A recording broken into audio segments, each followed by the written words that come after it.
parti. Bonjour et bienvenue dans ce Facebook Live. Il est un peu plus de 17h45, on a un petit peu de retard, excusez-nous. On terminait avec une personne, donc on a eu en soin. Donc on a un petit peu de retard, mais on va essayer de le rattraper.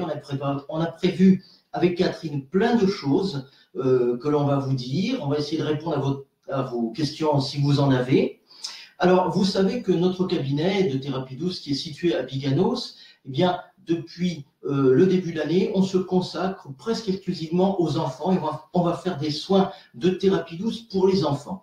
Vous avez l'habitude de me voir souvent en vidéo, de me voir en live, de me voir sur Facebook, de me voir sur YouTube, mais Catherine, on la voit pas souvent. Elle est très souvent au cabinet, peut-être même plus souvent que moi, mais on ne la voit pas souvent. Alors aujourd'hui, on a la chance de la voir, donc je vais lui demander un petit peu de se présenter. Elle est réflexologue aussi comme moi, mais vraiment pas que ça. Donc je vais lui demander de se présenter un petit peu et de vous parler un petit peu de son parcours et de la façon dont elle travaille avec les enfants.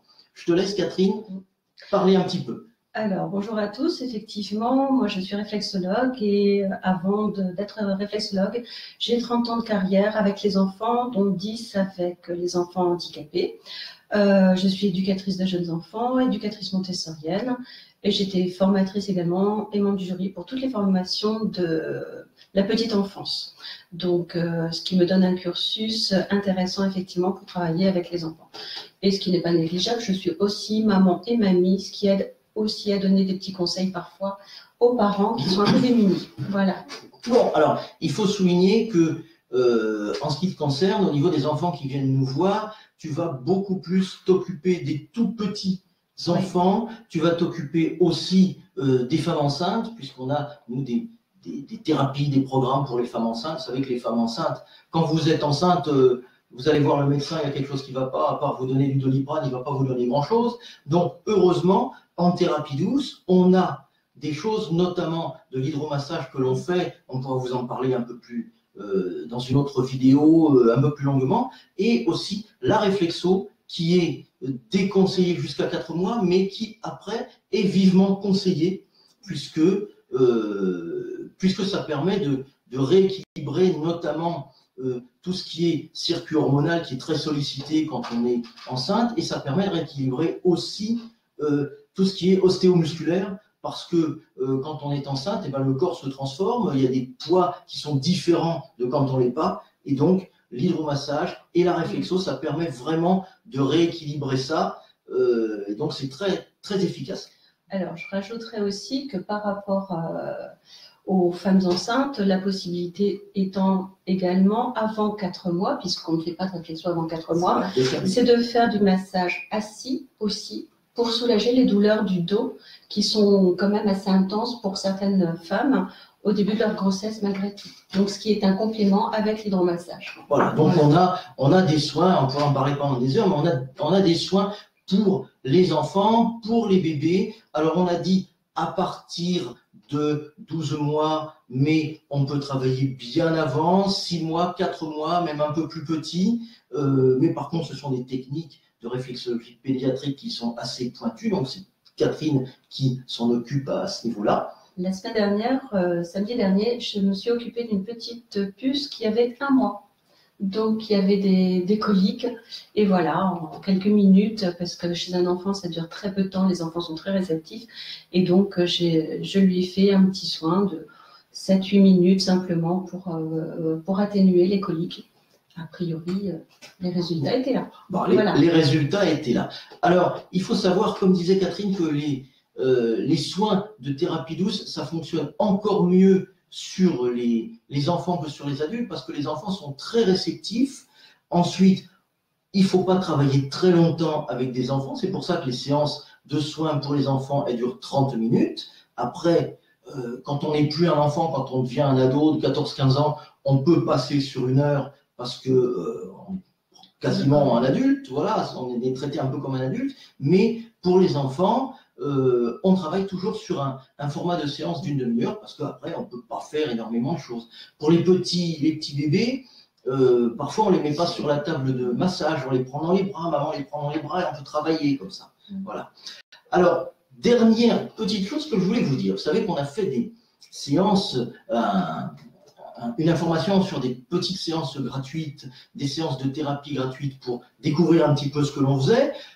C'est quasiment rempli, mais il y a 2-3 personnes qui sont désistées, donc on a encore 3-4 séances. Donc je vous mettrai le lien tout à l'heure pour vous inscrire. Donc si vous voulez vous inscrire et faire bénéficier votre enfant d'une séance gratuite, en principe c'est jusqu'au 31 janvier, mais je pense qu'on aura clôturé avant. Donc je vous mettrai le lien, n'hésitez pas. Vous pouvez aussi, et c'est ce qu'a fait la personne qui est venue nous voir tout à l'heure, vous pouvez aussi prendre rendez-vous sur Facebook, puisque sur Facebook, il y a maintenant un module de prise de rendez-vous. Donc, il suffit d'aller dans l'onglet sur le côté gauche, il y a un menu, vous cliquez sur service et vous avez, ça s'affiche séance de réflexologie pédiatrique 0 €. Donc, vous cliquez dessus et puis vous avez un module de prise de rendez-vous. Vous cliquez sur prendre rendez-vous. Et après, on vous demande quand est-ce que vous voulez prendre rendez-vous. Ça tombe sur notre Messenger. Et puis ensuite, on vous confirme la date du rendez-vous, l'heure du rendez-vous. Et vous avez Facebook qui vous rappelle un Messenger qui vous rappelle au moment où vous devez avoir votre rendez-vous. Comme ça, vous n'oubliez pas. Voilà. Ensuite, on passe à la suite. Alors la suite, on a préparé 3 choses. La première chose, c'est qu'on va vous parler de ce qu'il faut faire un peu en cas de constipation, en cas de mauvais transit. C'est une demande qui est vraiment récurrente au niveau des enfants. La constipation, le transit, le mauvais transit, je vais en diarrhée, je suis constipé, etc. Je suis propre depuis un moment, mais quand je vais à l'école, je ne le suis plus. Et quand les vacances scolaires reviennent, je suis de nouveau propre. Donc, papa, maman ne savent pas trop gérer ça. Donc, c'est tout à fait normal. Alors, pour gérer ça, il y a une zone qui est très importante, c'est la zone des intestins. Bien sûr, quand on fait un soin complet en réflexologie plantaire, on ne va pas travailler que ça. On ne va pas travailler que les intestins, mais on travaille en partie les intestins. Alors, les intestins, c'est pas compliqué. On va essayer de voir si on le voit bien à la caméra. Voilà. Bon, il faut l'incliner.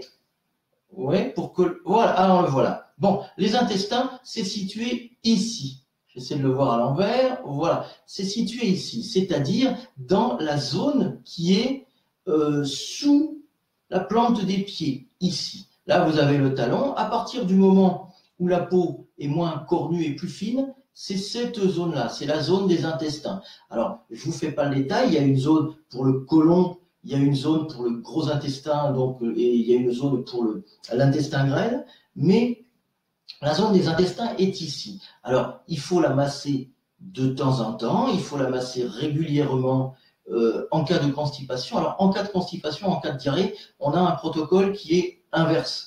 Quand on est constipé et quand on a la diarrhée, le protocole est inverse, bien entendu, puisqu'il y a un moment où, en cas de constipation, il faut accélérer l'écoulement des matières et en cas de diarrhée, il faut le freiner. Donc, on va dans un sens en cas de constipation, on vous le fait en cabinet, et on va dans l'autre sens, bien entendu, en cas de diarrhée. Parce que si on va dans le mauvais sens, évidemment, là, ça colle pas du tout. Voilà. Tu veux rajouter quelque chose? Donc, un petit conseil, n'essayez pas de le faire à la maison avant d'avoir découvert comment il fallait le faire.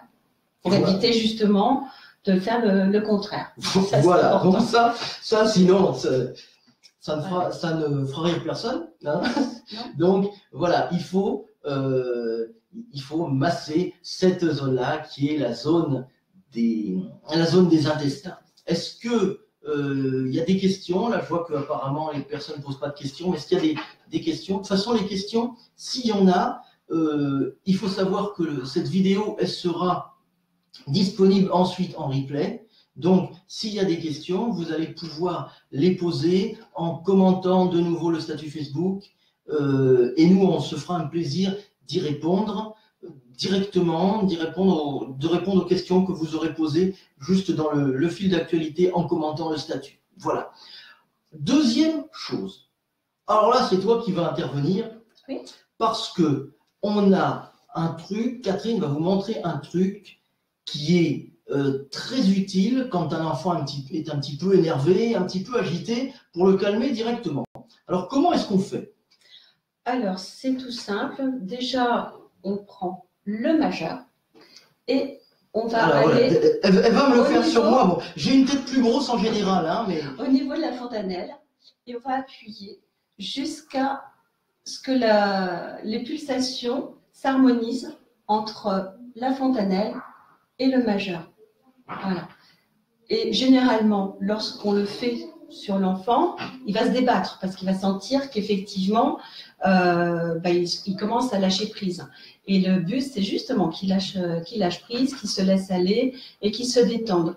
Donc, c'est pas la peine de faire le forcing non plus. Hein, on le prend calmement, on lui fait le petit câlin et on lui explique que ça va aller mieux après. Voilà, c'est tout simple et ça fonctionne très bien. Et j'ai travaillé longtemps avec des tout petits dans mon jardin d'enfants et systématiquement, dès qu'un enfant était vraiment hyper agité ou stressé, ça fonctionne. Voilà. ah. Alors, qu'est-ce que j'ai ressenti? Parce que j'ai ressenti quelque chose pendant que tu me faisais ça. Alors, je n'ai pas, bien sûr, j'étais pas agité, j'étais pas en train de, voilà, danser la Zumba, mais quoique, oui, mais mais j'ai ressenti quelque chose c'était étrange. J'avais l'impression qu'il y avait plus de pulsations dans ma tête. Oui. Donc j'avais cette impression-là. Je sais pas si bon, tu l'as fait 10-15 secondes. Je sais pas si tu l'avais fait 2 ou 3 minutes sans bouger, ça m'aurait peut-être travaillé. Il y aurait peut-être eu quelque chose. Hein, voilà. Donc moi j'ai ressenti ça. Et c'est pour ça que les enfants se débattent généralement parce qu'ils sentent effectivement qu'il y a des choses qui se passent hein, et ils n'ont pas du tout envie de se laisser aller. Donc c'est un frein. Le fait de ressentir tout de suite effectivement qu'il y a quelque chose qui se passe, hein, ça va les aider effectivement à se calmer. Ouais. Bon, alors, il y a eu quelqu'un. J'ai vu que ici, il y a plusieurs personnes qui se sont connectées là, donc on le voit. Donc, s'il y a des personnes qui viennent d'arriver, bonjour à vous. Hein, on est encore d'ici 6-7 minutes encore de direct. On va vous parler, avant de terminer ce direct, du cas qu'a eu Catherine tout à l'heure, puisque on avait un petit sujet, mais on est un petit peu à la bourre là, donc on le fera dans un prochain Facebook Live, on prendra rendez-vous. On va vous parler du cas d'une petite fille de 7-8 ans, de 8 ans, voilà, que tu as eu tout à l'heure. Et on va vous dire pourquoi un petit peu elle consultait, ce qu'elle avait et ce que Catherine a fait au niveau de la thérapie douce. Je te laisse parler. Alors, donc, c'est une petite fille qui a 8 ans, qui est déjà allée voir, sophrologue, acupuncteur, etc., pour pouvoir soulager son stress, ses angoisses et des petits rictus, on va dire, au niveau du visage, parce qu'elle a beaucoup d'angoisse et de stress. Tout la stress. Donc, on en a discuté un petit peu toutes les deux. Et donc, je lui ai proposé de s'installer tranquillement sur la table de massage, d'enlever ses chaussettes, forcément. Et après un petit gel froid, parce qu'elle a trouvé que c'était très froid, je lui ai fait une petite réflexologie plantaire, donc au niveau des gros orteils concernant toute la sphère de la tête, ensuite au niveau du plexus solaire, et j'ai terminé par un massage amérindien, ce qui n'est pas vraiment un massage amérindien, ce sont des points de pression sur 9 points du pied et des chevilles et du mollet, qui vont permettre de rééquilibrer les énergies et d'apaiser aussi, que ce soit les enfants ou les adultes. Donc chez un enfant, ça dure 1 minute par point, chez un adulte, c'est 5 minutes par point. Voilà. Donc en 10 minutes, on peut essayer de faire quelque chose d'intéressant. Et cette petite fille était très réceptive, donc très rapidement, elle a pu expliquer qu'elle ressentait des choses, que ça la grattait un petit peu derrière le genou, que ça remontait dans le ventre, qu'elle avait des guilis dans le ventre, entre guillemets. Et donc, ça lui a fait beaucoup de bien et elle a très envie de revenir parce que, voilà, elle s'est sentie apaisée en 25 minutes, on va dire, puisque c'était une séance découverte. Voilà. Bon, donc ça, on voulait vous donner, pardon, on voulait vous donner concrètement un aperçu de ce que l'on fait, parce que c'est peut-être toujours un petit peu vague, un petit peu flou, de vous dire on fait telle thérapie, on fait de la réflexo, on fait ceci, on fait cela. C'est pas toujours facile à appréhender. Là, on voulait vous dire un petit peu sur un cas concret qu'on vient d'avoir en cabinet, la façon dont on a travaillé. Donc, on a travaillé sur la réflexion, on a travaillé sur le massage amérindien. Le massage amérindien, il faut très vite préciser, on aura l'occasion d'en reparler. Moi, j'assimile ça un petit peu à un reiki des pieds. C'est-à-dire qu'on ne va pas masser comme de la réflexion, on ne va pas masser sur des zones, mais on va rester pendant un moment, 1 minute ou plus pour les adultes, sur différentes zones sans bouger. Un peu comme ferait le maître Reiki qui met ses mains sur différentes zones du corps, soit en mettant juste les mains doucement, soit en les mettant à 1 centimètre ou 2 pour faire passer le magnétisme. Donc c'est un peu ça, c'est un peu un Reiki des pieds. Alors je rajouterais que aussi par rapport au Reiki, on va pincer, ça va être vraiment pincer les orteils, pincer les différents points de façon à vraiment qu'il y ait un équilibre entre ce que je fais passer, effectivement, les énergies que je vais faire passer, de façon à ce que l'enfant ou l'adulte ressente vraiment des énergies qui passent. Voilà. Parfait. Alors, maintenant, on a terminé ce Facebook Live. J'espère que ça vous a plu. Alors, si ça vous a plu, vous n'hésitez pas, vous likez, vous partagez, vous abonnez à la chaîne YouTube, vous abonnez à la page Facebook, la page Facebook Réflexo Bio, la page Facebook Déstress Attitude, la page de Catherine, donc on vous mettra les liens. Il reste encore un tout petit peu de place pour les séances gratuites, donc vous n'hésitez pas. Voilà un petit peu, Catherine vous a donné un exemple sur ce que l'on fait au niveau d'une séance gratuite. Alors il faut savoir qu'une séance gratuite, on va de toute façon travailler un petit peu moins qu'une séance de thérapie. Parce que dans la demi-heure, on va passer, je dirais, un quart d'heure, 20 minutes à faire un soin, mais vu que c'est la première fois qu'on se rencontre, on va passer 10 minutes à parler un petit peu du besoin de l'enfant, pourquoi vous consultez pour lui ou pour elle. Donc, on va passer un petit peu de temps à ça. C'est normal, c'est pour ça que c'est gratuit, c'est pour ça qu'on ne le fait pas payer, parce que tout simplement, on ne fait pas un soin complet. Mais ensuite, le soin sur la demi-heure de soin, on va passer 27 minutes à faire un soin complet. Donc c'est pour ça qu'on travaille de cette façon. Oui, et moi je vais rajouter que je m'occupe essentiellement du ressenti des enfants plus que du besoin que ressentent les parents. Parce qu'effectivement, c'est l'enfant qui va me guider dans le travail qu'il y a à faire, parce qu'il y a le regard extérieur des parents, mais il y a le ressenti vraiment profond de l'enfant. Ça c'est important, c'est vrai. Pour rebondir sur ce que tu disais, il y a quand je prends rendez-vous par téléphone, parce que la plupart du temps c'est moi qui prends rendez-vous par téléphone et on boucle les rendez-vous, on cale les rendez-vous ensuite. Quand j'ai les personnes au téléphone, ce sont les parents bien évidemment, ce ne sont pas les enfants, et les parents me disent: mon enfant a ceci ou cela, j'aimerais que vous fassiez quelque chose pour tel ou tel besoin. Donc c'est comme ça que les gens viennent nous consulter avec leur enfant. Et on se rend compte, aussi bien moi que Catherine, on se rend compte que parfois il y a des choses un peu différentes qu'il faut traiter, sur lesquelles il faut intervenir. Et donc, c'est ça que l'on essaie de faire, ce que Catherine appelait le ressenti de l'enfant. Voilà. On va terminer. Merci beaucoup de nous avoir suivis sur Facebook. Cette vidéo va être en replay d'ici 5-10 minutes, parce que comme elle fait une vingtaine de minutes, il faut que Facebook la mouline et la traite. Donc, elle va être en replay. La discussion se poursuit hors ligne, offline, puisque une fois que la vidéo sera mise sur Facebook, et ben, à ce moment-là, vous pourrez commenter, bien entendu, le statut et on répondra à vos questions. C'était la première. C'est pas parfait, bien sûr, donc si ça vous a plu, c'est l'essentiel. On a essayé de donner quelques indications. Alors, n'hésitez pas, si vous avez des thèmes importants que vous voulez que l'on traite, par exemple, vous voulez qu'on parle de tel ou tel sujet en naturopathie, de tel ou tel sujet pour les enfants, la façon dont on travaille en médecine douce pour tel ou tel besoin, eh ben, vous n'hésitez pas, vous envoyez un messenger, vous likez le statut, vous mettez quelque chose sur le statut, et nous, on essaiera, pour un prochain Facebook Live ou pour une prochaine vidéo, on essaiera d'y répondre. Je voulais rajouter aussi que pour les enfants, tous les enfants sont les bienvenus, sans problème aussi pour les enfants porteurs de handicap, hein, puisque moi j'ai travaillé 10 ans avec les enfants handicapés et que c'est quelque chose qui m'intéresse énormément aussi. Voilà. Parfait. Eh bien, écoutez, merci beaucoup. Hein. C'est la 3e fois, 4e fois, je vous remercie. Hein. Au moins, oui. Il vaut mieux remercier plusieurs fois. Voilà. Et puis, à très bientôt pour un prochain Facebook Live. Bye bye. Au revoir.